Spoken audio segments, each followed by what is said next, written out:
생산과 소비 브로그를 시작하겠습니다. 저번 시간에 서부지법 의거에 대해서 살펴보았죠. 이 사건이 누구 때문에 일어난 걸까요? 그걸 잘 알아야 되는 거예요. 정부 내부에서 일어난 일이라는 거예요.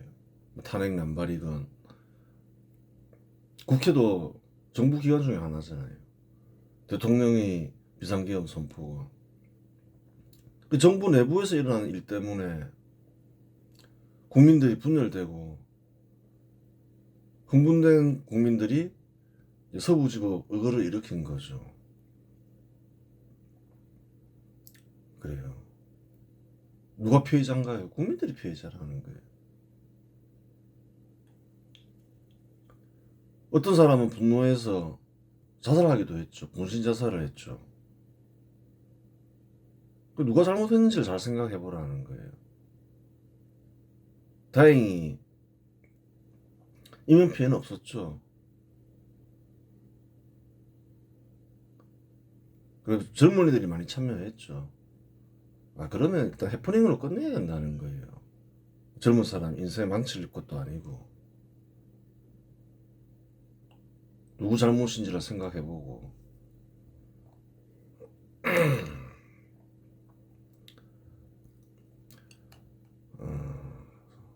서부지법 의거 이후 태극기 집회 내부에서도 분열이 일어났다. 분열이 일어났죠. 강성 노선이 시위대를 흥분시켜 불상사가 일어났고 이런 식의 시위는 오히려 국민들로부터 외면당한다는 비판의 목소리가 나왔다. 대통령 체포 구속 시점에 정점을 찍었던 국민의힘 지지율은 서부지법 이후 하락으로 돌았었다. 하지만 30%대 후반을 유지했다. 서부지법 의거는 좋은 영향을 미쳤느냐? 그렇진 않다는 거예요. 그 우파 입장에서 보면 계속 오르고 있는 추세였잖아요. 44.8%까지 올라갔죠. 근데 서부지법 의거 이후 어떻게 되나요? 다시 하락을 한다는 거예요. 계속 올라갔으면 좋았잖아요. 아니면 유지를 하거나. 서부지법 의거 때문에 이제 한 4, 5% 빠져버렸죠. 팽팽해져 버렸죠. 한때 좀 쳐졌다가 또 비슷해졌다는 거예요. 안타까운 일인 거죠.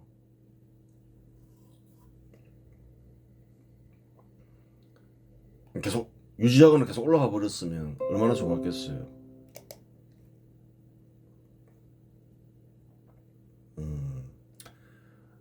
젊은이들이 대거 참여한 서부지법 의거는 뜻은 가상했지만 상승하던 지지율은 서부지법 의거를 계기로 하락으로 돌변했으니 잘못 시행된 의거였다. 우발적이긴 했죠. 국민의힘 지지율이 50%를 넘어서면 선멸작전에 나서려 했던 이거르슨의 계획은 이로써 무산되었다. 그럼 글 남겨놨잖아요. 50% 뚫을 수 있겠다 했는데 서부지법 의거가 일어나면서 안타깝게 된 거죠. 할 수 없는 거예요. 물론 여기에는 조중동이 큰 역할을 했다. 좌파 언론사들은 물론이거니와 조중동은 인명피해도 없건만 앞장서서 서부지법 의거를 폭동이나 난동으로 규정하며 의거를 일으킨 젊은이들을 맹비난했다. 이렇게 되면 어떻게 되나요? 우파 세력이 타격을 받죠. 국민의힘도 타격을 받는 거고. 그래요. 대통령 탄핵 심판에도 안 좋은 거고. 하여튼 조중동은 어떻게든 빌미만 있으면 보세요. 이런 시기에는 우파 세력과 우파를 대표하는 정당을 파괴하려고 한다는 거예요. 얼마든지 다르게 쓸 수 있다는 거예요. 이거 다 정부에서 비롯되어서 국민들이 갈등하고 이렇게 흥분했다. 젊은이들이니까 그래요. 선처를 해야 된다. 그렇게 안 쓴다는 거예요. 조중동은. 과거에 얼마나 폭력 시위가 많았나요? 다 선처했다는 거예요. 선처하면 하는 거지. 젊은이들 미래를 생각해서.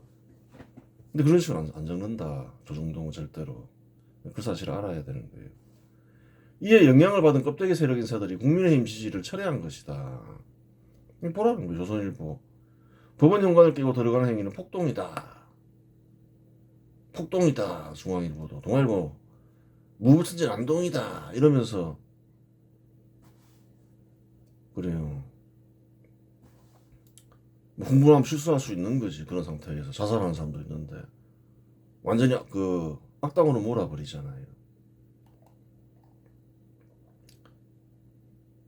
서부지법 사태 역시 국가관에 따라 다르게 판단할 수 있다. 중립적으로 얘기하면 사태라고 얘기할 수 있는 거죠. 국가관에 따라 다르다는 거예요. 공산주의 세력이 장악된 더불어민주당은 명백한 국헌문란을 저질렀다. 그건 다 사실이죠. 뭐 헌법재판소 기능 정지시켰고 사실이라는 거예요. 그거는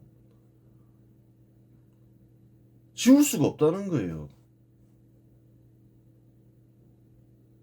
판단을 다르게 쓸 수 있다 하더라도 헌법재판소와 방통위의 기능을 정지시켰으면 검찰의 기능을 일부 정지시켰다. 헌법재판소는 아예 정지시켰고 그런 일이 분명히 있었다는 거예요. 이런 사실은 지워지지 않잖아요.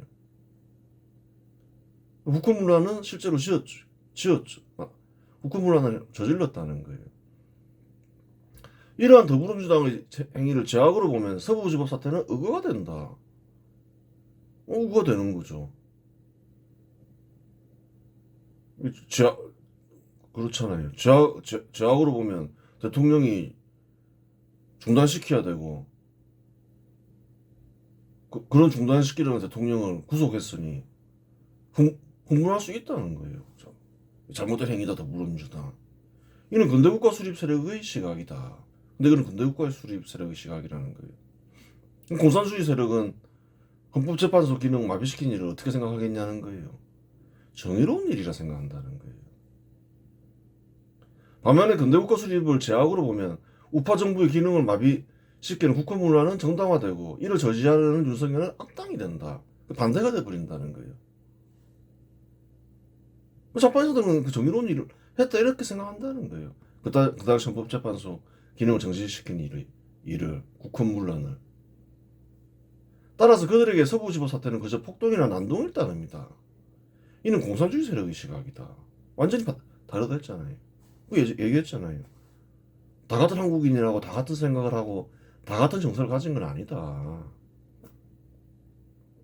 그렇게 되는 거예요.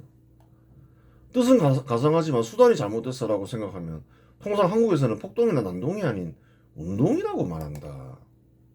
이는 비폭력 근대국가 수립 세력의 시각이다. 그렇죠. 그 사람들 뜻은 알겠는데 그 수단은 좀 잘못됐어. 이러면 폭동이나 난동이라고 얘기하지 않는다는 거예요. 운동이다 이렇게 얘기한다는 거예요. 그런 경우는 많죠. 예를 들어서 3.1 운동. 그 폭력 없었냐는 거예요. 폭동이라고 얘기 안 하잖아요. 좋게 보면 운동이라고 얘기한다는 거예요. 억울하고까지 말하지 않더라도. 근데 조중동은 뭐라고 표현하고 있나요? 폭동이다. 무부천진 난동이다. 누구의 시각인가요? 공산주의 세력의 시각이라는 거예요. 알아라는 거예요. 말을 보면 딱 안다는 거예요. 따라서 조중동의 시각은 공산주의 세력의 시각이다. 그렇게 되는 거예요. 태극기 집회는 주로 기독교 단체들이 중심이 되어 개최되었고 목사들이 주도했다. 대표적인 목사로는 정광훈, 손연보, 김진홍, 이계성 등이 있다. 기독교와 기독교 인사들이 우파 성향이 강하면 태극기 집회에 적극 참여하는 일은 이상한 일이 아니다. 종교인이 참여해도 돼? 이렇게 생각할 수 있잖아요.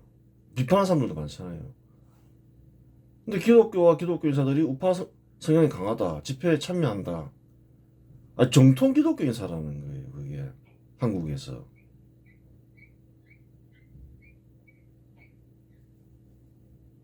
역사적 기원이 있다는 거예요. 기독교는 주로 미국인 선교사들에 의해 전파되었는데 그들은 종교뿐만 아니라 근대국가 이념 역시 전파했던 것이다. 너희 그런 고도의 가십적 생각 잘못된 거야. 근대국가를 수립해야 돼. 그런 걸 가르쳤다는 거예요. 단순히 종교만 전파한 게 아니라 학교도 설립하면서 근대화 교육을 실시했던 거죠. 왜 기독교는 근대국가 수립 처음부터 근대국가 수립 세력 인사들이었다는 거예요. 변질한 이들도 있겠지만. 그러니까 얘기하잖아요.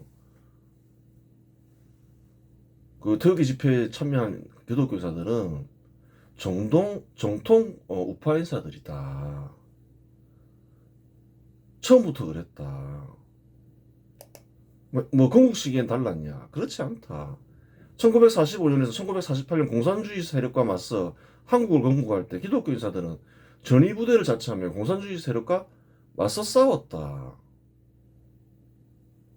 그래요. 사실이죠. 예. 기독교 청년들은 서북청년단 등의 조직을 통해 공산주의 세력과의 물리적 충돌에서 전위 역할을 했다. 이들에게 방공은 곧 신앙을 지키는 성전이었다. 공산주의 세력과 결탁한 것으로 의심되는 김구를 암살한 인물인 안도희 역시 서북청년단 출신이었다. 그걸 알아야 되는 거예요. 기독교 인사들은 항상 근대국가 수립 세력 인사였다. 공산주의 세력과 다툴 때는 전위부대 역할을 자처하면서 싸웠다. 그 역사적 사실이라는 거예요. 태극기 집회 때 기독교가 중심이 됐다. 전혀 이상한 게 아니라는 거예요. 원래부터 그랬다. 사실이죠. 그와 같은 정신이 전승되고 있었기에 현 시대에서도 공산주의 세력과 맞서 싸울 때 기독교 인사들이 앞장섰던 것이다. 전승되고 있었던 것이지요. 내부적으로. 현 시대 한국에서는 좌파 기독교 인사들도 많은데 그들은 다 사쿠라 기독교 인사들인 것이다. 그 사쿠라들인 거죠. 민중신하고 저쩌고 하죠. 다 사쿠라들인 거예요. 서부지법 의거로 인하여 노선 갈등이 생겼고 태극기 집회는 정광훈이 주도하는 강화문파와 소년부가 주도하는 여의도파로 갈렸다. 노선 차이는 다음 발언으로 알 수 있다. 약간 노선이 있죠. 정광훈. 이것은 폭력이 아니라 불의에 대한 거부다. 저들을 범죄자로 보는 이들이야말로 좌파의 프레임에 놀아나는 사꾸라들이다. 소년부 우리는 광화문의 폭력적 방식과 결별했다. 보수는 법을 지킴으로써 좌파와 다름을 증명해야 한다. 정광훈 오늘부터 헌법재판소는 소멸했다. 국민저항권이 이제 선택이 아닌 업무다. 여의도파 참담한 결과이지만 헌법기관의 결정을 존중합니다. 약간 노선이 다르죠. 그리고 한번 생각해 볼 수 있는 거예요. 이런 노선 저런 노선 있는 거죠 뭐. 윤석열 구속에 분노한 근대국가 수립 세력 인사들은 더욱 결집하였으며 집회의 규모는 촛불 집회를 압도했다. 사실이죠. 여론은 이제 이제 비등비등 처법인내로 들어갔고 한데 앞섰지만 이제 집회 규모는 압도하기 시작하죠. 2월 8일 서부지법 이후에 태극기 집회는 양쪽을 합치면 11만 명이죠. 좌파는 3만 명밖에 안 되죠. 압도해버렸다는 거예요. 3월 1일 46만 명, 좌파는 15만 명밖에 안 되죠. 4월 5일에도 뭐 태극기 집회 20만 명, 좌파는 8만 명밖에 안 되죠. 그 얘기했잖아요. 한국 단일 세력으로 가장 큰 세력은 근대국가 수립 세력이라고. 그래요. 박근혜 탄핵 때도 뭐 비슷했겠죠. 그때 이제 우파 세력이 집결을 안 해서 그렇지. 거리에 사람이 많다 해서 좌파 세력이 주류 세력이 아니라는 거예요. 2025년 3월 7일 서울고등법원 판사 지기현은 윤석열 대통령 측이 청구한 구속영장 결정에 대한 항고를 받아들여 구속 취소 결정을 내렸다. 그런 일이 있었죠. 구속된 지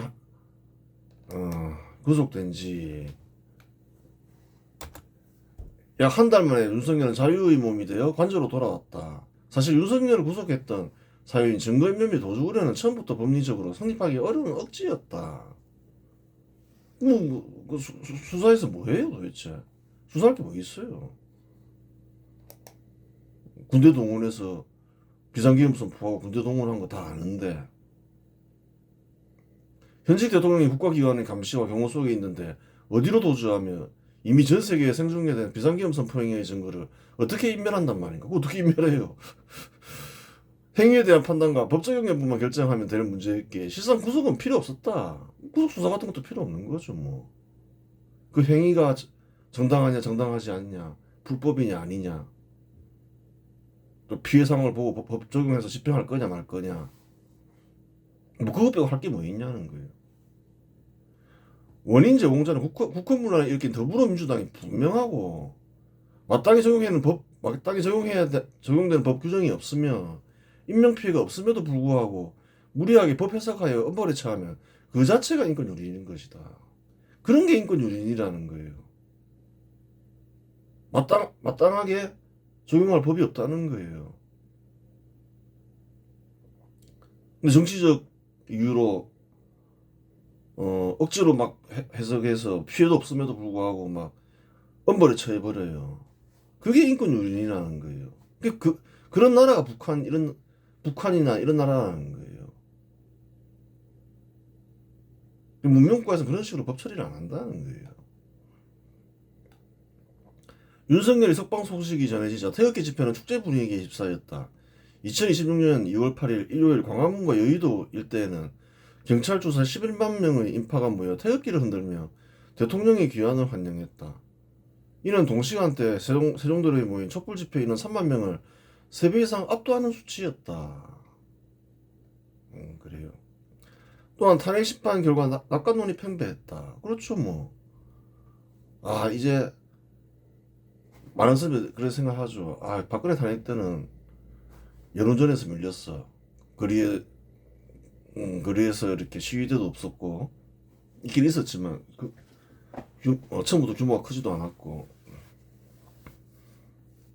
그런 생각을 하는 거죠. 이제 집회 시위에서도 안 밀리고 여론전에서도 안 밀리니 이제 윤석열은 그래요. 탄핵되지 않는다. 낙관론이 우세했죠. 우파 유력 인사들 탄핵 심판 전망. 전원책 변호사. 법리적으로 내란죄 성립은 불가능하다. 기각은 당연한 기결이며 승리한 뒤에 다 같이 모여 시원하게 맥주 파티나 하자. 다 이겼다. 이렇게 주장한 거죠.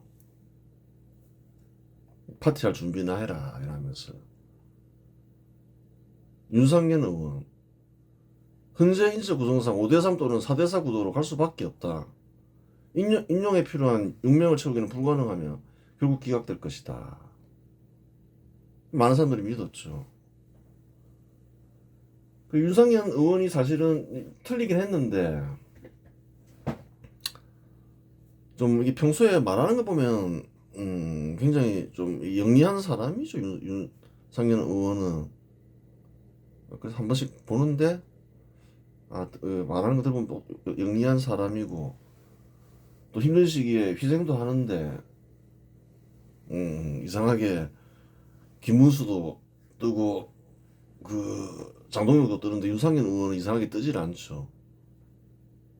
그래요. 뭔가 이유가 있겠죠. 신의 한수, 신의 시. 여론은 선동되었지만 법리는 살아있다. 최소 3, 4명은 헌법 수호의 의지가 확고하다. 탄핵 기각된다 이 말이죠. 공병호 지기현 판사의 구속 취소 결정이 헌재 가이드라인을 제시했다. 5대3 기각이 합리적 추론이다. 강용석 4대4 기각도 나올 수 있다. 그래요.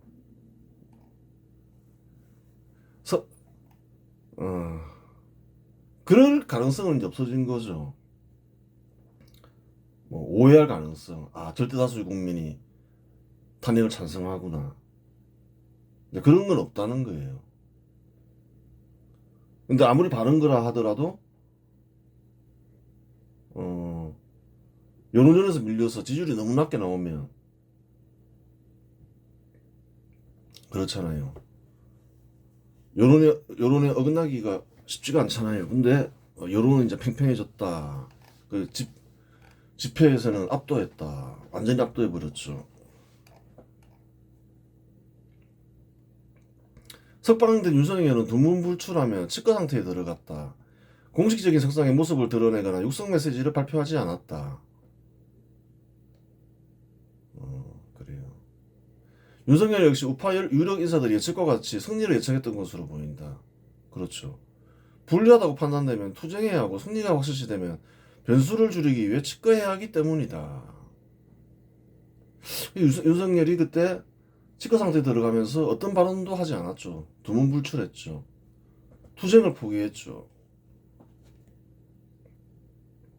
어떤 경우에 이럴까요?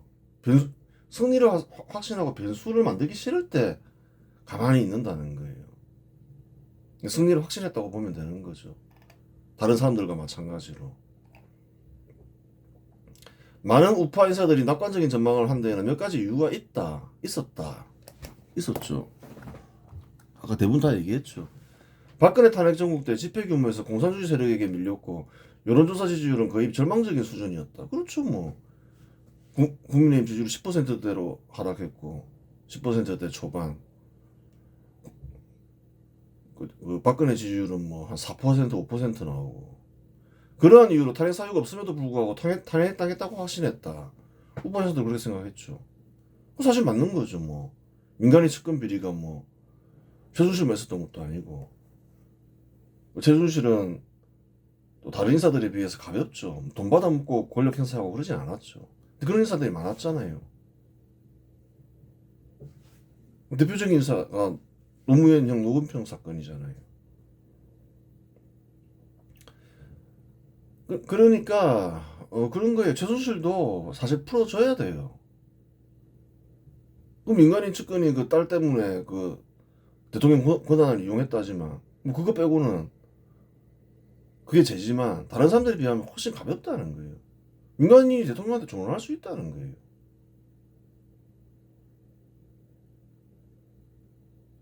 근데 뭐 살인죄를 저지른 것보다 더한 형벌을 살고 있잖아요.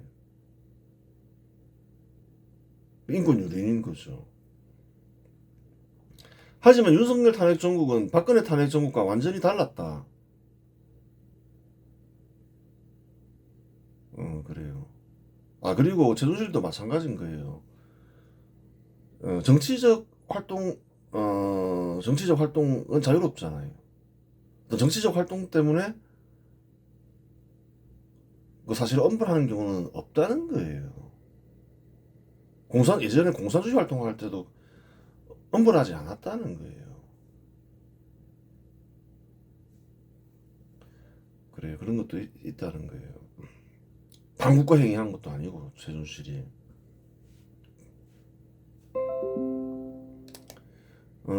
태극기 집회는 촛불 집회를 압도했고 여론조사는 더불어민주당이 사기라고 우겼지만 박빙이었다. 그렇죠. 다 박빙이었죠. 다 사기도 아니었고. 따라서 헌법재판소 재판관들이 해퍼닝을 가지고서 탄핵 인용할 것이라고 생각하지 않았던 것이다.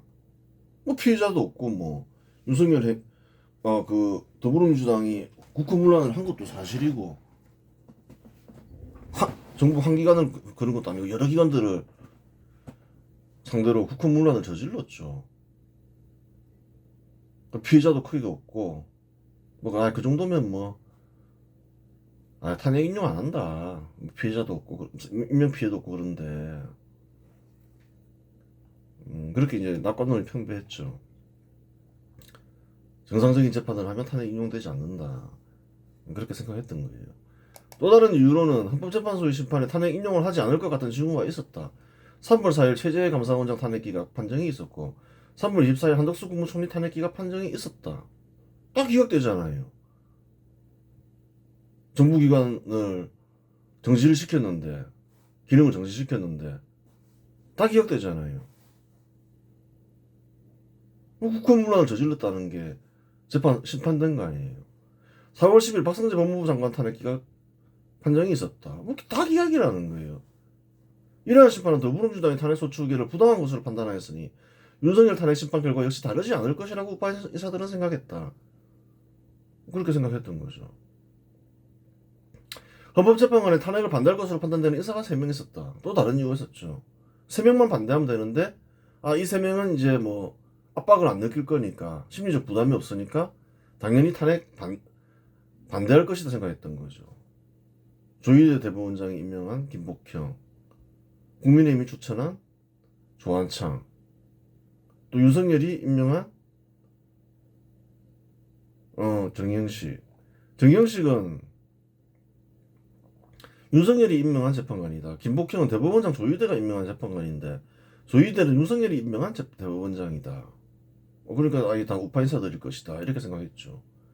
조한창은 국민의힘이 추천한 인사이다. 그러한 이유로 셋만 탄핵이 반대하면 탄핵이 인용될 수 없었다. 법조 인사들 중에 우파 인사들이 많잖아요. 저번에 살펴봤잖아요. 우파 인사들 임명했으면 탄핵 안 됐을 거 아니에요. 거리에서 우파 집회는 좌파 집회를 압도하고 여론조사에서도 밀리지 않으니 이들이 탄핵 찬성을 국민의 뜻으로 판단하는 실수를 저지르지 않을 것이라고 대부분의 우파 인사들은 확신하였다. 그렇죠. 이 3명이 다 우파 인사라고 생각한 거죠. 재판관 중 6명 이상이 탄핵 찬성해야 탄핵 인용이 되는데 이들 3명만 탄핵을 반대하더라도 탄핵은 다른 공직자들과 마찬가지로 기각될 운명이었다. 그렇죠. 김영도는 문재인이 임명한 대법원장 김명수가 추천하였지만 윤석열 정부 시기에 임명되었고 과거 그의 판결에 우파 성향 판결이 있었기 때문에 탄핵을 반대할 가능성이 크다고 보는 인사들이 많았다. 그리하여 5대3 내지 4대4 탄핵 기각 여성이 많았던 것이다. 윤석열이나 조희대나 국민이 추천한 인사나 당연히 우파 인사를 임명할 것이다 이렇게 생각했다는 거예요. 설마 좌파 인사나 껍데기 세력 인사를 임명하지 않았겠지 그렇게 생각했다는 거예요. 아니 뭐라는 거예요. 그 법조계 인사들이 얼마나 많이 나섰나요? 많다는 거예요. 법조계 인사들이 뭐 교수건 뭐 법조계 인사건 변호사 모임도 있잖아요. 많다는 거예요. 그 모임에 엄청 많을 거 아니에요. 당연히 이제 설마 뭐 국민의힘이나 윤석열이나 뭐 이상한 사람 임명하진 않았겠지. 그렇게 생각하기 쉽죠. 근데 윤석열은 눈을 믿은 게 잘못인 거예요. 이 글을 쓰리는 2025년 1월 26일 헌법재판관들을 믿지 말고 투쟁에 몰두하라고 알려주었는데 안심하고 최선을 다하지 않았던 것이다. 이 글을 쓰리는 가끔씩 예측하긴 하지만 이 사건에 대해서만큼은 예측하지 않았다는 거예요.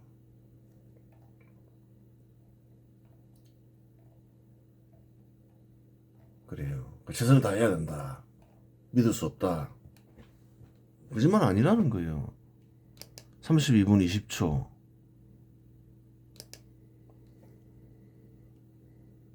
않았기 때문에 윤석열 대통령의 탄핵은 민주주의를 부정하고 민주정치 제도를 파괴하는 일이지만 국민투표가 아닌 소수가 결정한 상황에서는 탄핵되지 않는다는 보장이 없다. 얘기했잖아요. 소수. 헌법재판관도 얘기하겠죠. 이 소수가 결정하는 건데 그 사람 성향이나 생각에 따라 다르기 때문에 장담하지 마라. 안 그렇다. 국민투표를 하면 탄핵이 안 되겠죠. 소수가 결정할 때는 또 다를 수가 있는 거예요. 국민들의 생각과 재판하는 이들의 생각에는 차이가 있을 수 있다는 거예요. 분명히 얘기했잖아요. 재판관과는 차이가 클 수 있다. 장담하지 마라. 분명히 얘기했잖아요. 투쟁에 몰두하라고 알려주었는데 안심하고 최선을 다하지 않았던 것이다. 그래요. 이번 시간에서 마치겠습니다.